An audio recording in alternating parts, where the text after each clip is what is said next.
အင်္ဂလိပ်နန်းကြောင့်တေကြီးတန်ရပျောက်ဆုံးမှုစင်းနေဒီနေ့ညနေ6 နာရီတိငလင်တန်းကြောင့်ကျွန်တော်တေဆုံးသူစုစုပေါင်း3649ဦးတန်ရသူစုစုပေါင်း9018ဦးပျောက်ဆုံးသူစီစုပေါင်း145ဦးရှိပါတယ်ဒီတေဆုံးတန်ရပျောက်ဆုံးသူတွေအတွက်နိုင်ငံတော်အစိုးရအနေနဲ့လည်းမိသားစုများနဲ့အတူ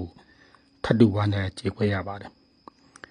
ကူညီထောက်ပံ့မှုအနေနဲ့နိုင်ငံ22နိုင်ငံကလေရင်ခောက်ရည်106ခေါက်ရောက်ရှိခဲ့ပါတယ်ကယ်ဆယ်ဝန်ထမ်း1938ဦးထောက်ပံ့ရေးပစ္စည်း1482တန်ကျော်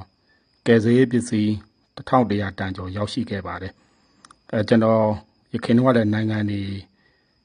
ကိုကျွန်တော်တို့အမည်စင်းနဲ့ဖော်ပြပြီးဖြစ်ပါတယ်ထပ်တိုးလာတဲ့နိုင်ငံကတော့ဩစတြေးလျနိုင်ငံနဲ့အဇာဘိုင်ဂျန်နိုင်ငံတို့ပဲဖြစ်ပါတယ်ကူညီထောက်ပံ့မှုအားလုံးအတွက်လည်းအထူးပင်ကျေးဇူးတင်ရှိပါကြောင်းပြောကြားလိုပါတယ်